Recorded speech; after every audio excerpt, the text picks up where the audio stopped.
Welcome to the Inc. Productivity Tip of the Day. Today's tip: 3 realities of leading Gen Z.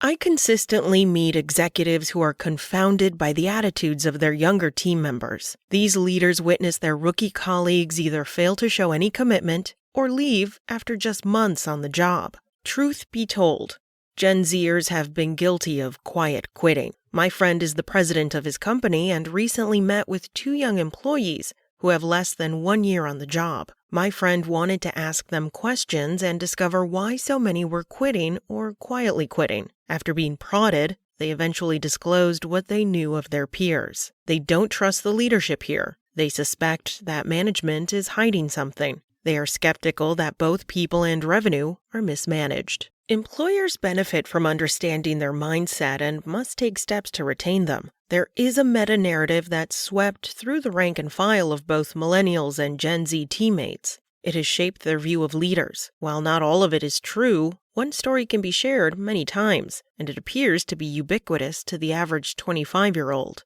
On the other hand, much of the narrative is true, and those of us over 40 fail to see it. Just scroll through the memes on Instagram, for instance, and you begin to see 3 looming narratives that leaders should address with young colleagues. I share this only to inform you as you lead them.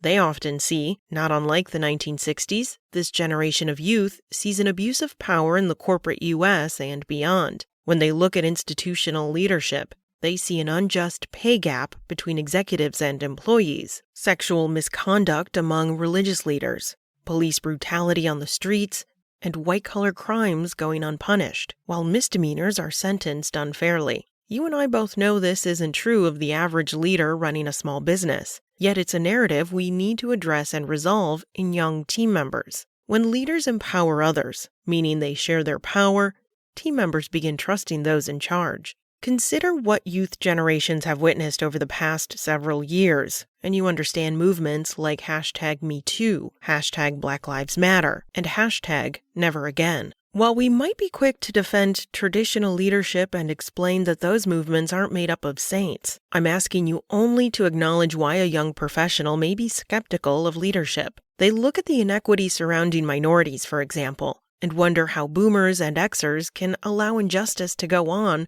for so long. We did leave some tasks undone. The leaders who demonstrate they value equity and show it through their decisions will win the day. When young generations look at political leaders in Washington, D.C., or business leaders on Wall Street, they see older leaders refusing to give up control. Too many politicians running our country are over 75 years of age and keep campaigning for re-election. Too many boomers can't or won't mentor younger generations to take their spots. Instead, we hold on to power. Truth be told, as affluence increases, so does the appetite for control. Those who lust for more control must acknowledge it's a myth. The sooner we begin trusting younger generations to take the reins of authority, even when they do it differently, the sooner we all grow healthier. I want our future leaders to know these issues of equity aren't special programs, but a natural way of working, fueled by life-giving leaders. There are steps we can take to connect and lead them well.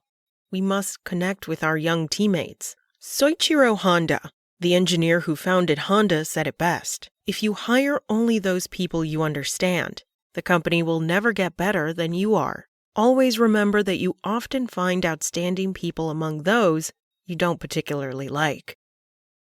That's it from Inc.